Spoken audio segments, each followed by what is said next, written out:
मुल्क संविधान से चलता है, कानून से चलता है, हमको कानून पर भरोसा था, लेकिन इस तरीके का जब मुस्तकिल फ़ैसला आ रहा है सुप्रीम कोर्ट से शुरू हुआ और इस तरीके का, तो जाहिर सी बात है ये मायूसी है और इस पर अब भरोसा टूटता चला जा रहा है। ज्ञानवापी मस्जिद मामले में मुस्लिम पक्ष को झटका, पूजा करने पर फिलहाल रोक नहीं, हाई कोर्ट में अगली सुनवाई अब 6 फरवरी को। बाबरी मस्जिद का जब फैसला आया तो सुप्रीम कोर्ट ने साफ तौर पर कहा कि मंदिर को तोड़कर मस्जिद नहीं बनाई गई थी, लेकिन आस्था के नाम पर इस जगह को हम बहुसंख्यक समाज को देते हैं। बाबरी मस्जिद के फैसले के बाद लगा था कि अब देश में सब कुछ ठीक हो जाएगा, देश में धर्म के नाम पर अब कोई नया विवाद नहीं होगा, लेकिन अब बाबरी मस्जिद के बाद एक और मस्जिद को विवाद में लाया गया है और ये मस्जिद है वाराणसी की ज्ञानवापी मस्जिद। तो ये उस कानून के भी गोया के खिलाफ है जो 1947 में हुआ था कि अब आज़ादी मिलने के बाद जो इबादत गाहें, मसाजिद वगैरह जिस हाल में है, जिसके कब्ज़े में उसी तरीके से बरकरार रहेगी, अब उसके अंदर कोई दखलंदाजी नहीं किया जाएगा। है कि साल 1664 में औरंगजेब के द्वारा मंदिर को तोड़कर ज्ञानवापी मस्जिद बनाई गई थी। मुसलमान किसी भी नाजायज़ ज़मीन पर या किसी दूसरे की ज़मीन पर कब्जा करके मस्जिद बनाता ही नहीं है। मामला कोर्ट में गया और वाराणसी के एक निचली अदालत ने मस्जिद के तहखाने में पूजा करने का परमिशन दे दिया, जिसके खिलाफ बीते कल शुक्रवार को देश की राजधानी दिल्ली में जमीयत उलमा हिंद समेत देश की कई बड़ी मुस्लिम तंजीमों ने एक अहम बैठक बुलाई। इस बैठक में क्या कुछ हुआ है, आइए जानते हैं जमीयत उलमा हिंद जमशेदपुर के महासचिव हाफिज अनवर से। कल जो प्रेस कॉन्फ्रेंस दिल्ली में हुई है वो जमीयत उलमा हिंद का दफ्तर है, मरकज़ी दफ्तर। वहाँ पर हिंदुस्तान की जितनी भी बड़ी बड़ी तंजीमें हैं, All India Muslim Personal Law Board, Jamaat Islami, Jamiat Ahle हदीस,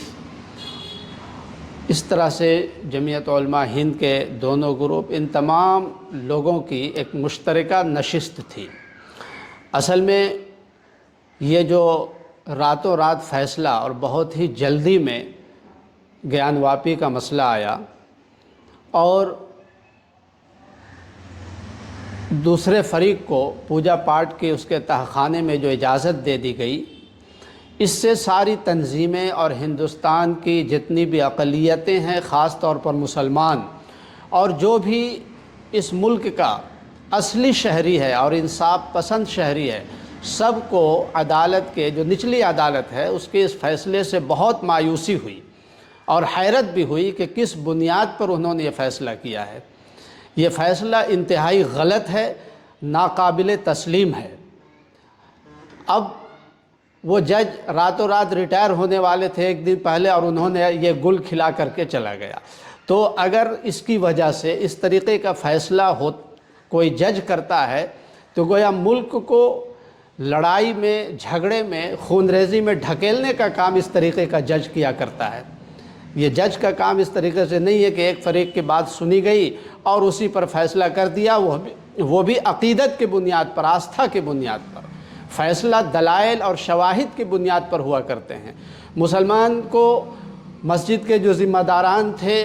उनको अपनी बात रखने का मौका भी नहीं दिया गया और फ़ैसला कर लिया गया और उसके बाद फ़ौरी तौर पर 7 दिन की मोहलत दी गई थी कि 7 दिन में इंतज़ामिया जो है इसको तैयार करे, लेकिन इंतज़ामिया भी इतनी जल्दबाजी में थी कि वो भी रातों रात दीवार को तोड़ करके या कांटे को तोड़ करके फ़ौरन पूजा पाठ की इजाज़त दे दी गई। इस तरीके से अगर फ़ैसला होगा हिंदुस्तान के अंदर तो ये उस कानून के भी गोया के ख़िलाफ़ है जो 1947 में हुआ था कि अब आज़ादी मिलने के बाद जो इबादत गाहें, मसाजिद वगैरह जिस हाल में है, जिसके कब्ज़े में उसी तरीके से बरकरार रहेगी, अब उसके अंदर कोई दखलंदाजी नहीं किया जाएगा। बाबरी मस्जिद का चूँकि मसला था इसलिए उसको इससे अलहदा रखा गया था, लेकिन बाबरी मस्जिद के अंदर भी जो फ़ैसला आया था सुप्रीम कोर्ट का, वो भी फ़ैसला दलाइल और शवाहिद की बुनियाद पर नहीं, अक़ीदत और आस्था की बुनियाद पर हुआ था। गलती की बुनियाद जो पड़ी है अदालतों से आस्था की बुनियाद पर फ़ैसला देने का, वो सुप्रीम कोर्ट ने शुरू किया। सुप्रीम कोर्ट से फ़ैसला गलत आया था, उसी की बुनियाद पर इन निचली अदालतों को भी ये हौसला मिला कि और वो भी जो है बिला किसी का सुने और फ़ैसला देते चला जा रहा है। इस तरीके से मुसलमानों को और जितनी भी अक़लियती यहाँ पर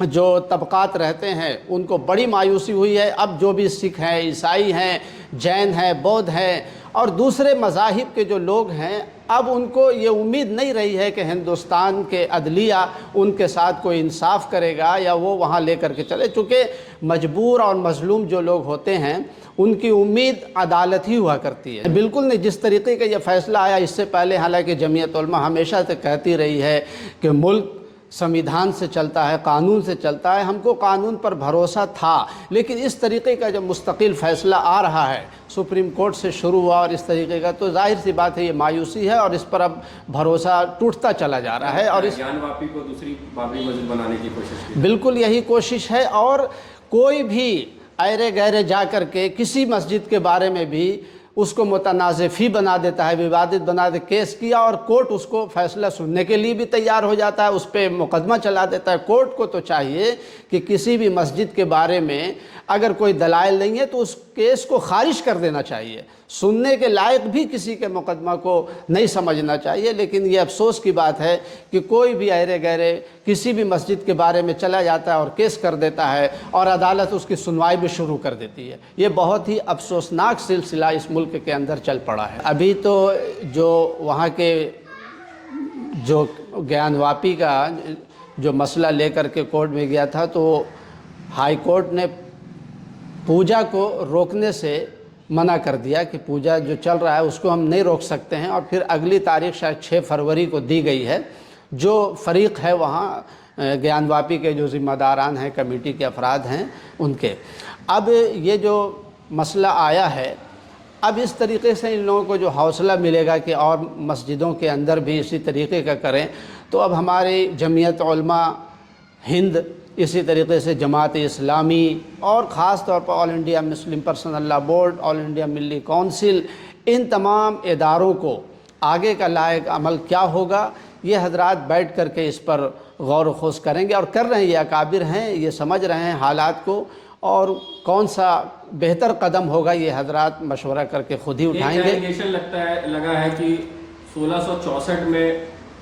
مندر کو توڑ کر وہ مسجد بنائی گئی تھی اورنگزیب کے دوارا، اس پر کیا کہیں گے آپ؟ جہاں تک مسلمانوں کا مسجد کی تعمیر کے سلسلے میں یہ بات بالکل صاف رہنی چاہیے کہ مسلمان کسی بھی ناجائز زمین پر یا کسی دوسرے کی زمین پر قبضہ کر کے مسجد بناتا ہی نہیں ہے۔ اگر مسجد بنے گی تو وہاں نماز جائز ہی نہیں ہے، اس لیے کسی بھی مندر کو توڑ کر کے مسجد بنائی گئی، اس کے کوئی دلائل پورے ہندوستان میں کوئی شواہد اب تک نہیں ملے ہیں۔ یہ صرف ایک زبردستی والی بات ہے جو تاریخ میں اڑا دی گئی کہ اورنگزیب ایسا تھا ویسا تھا، ہم کو اس سے مطلب نہیں ہے، لیکن مسلمانوں کا تو یہ اس کا اسلامی اعتبار سے اس کے لیے ان کے سامنے یہ حکم ہے کہ ناجائز یہ کسی مندر کو، کسی دوسرے کی عبادت گاہ کو توڑ کر کے مسجد بنانا اور اس میں نماز پڑھنا، یہ تو ہمارے لیے جائز ہی نہیں ہے۔ اس لیے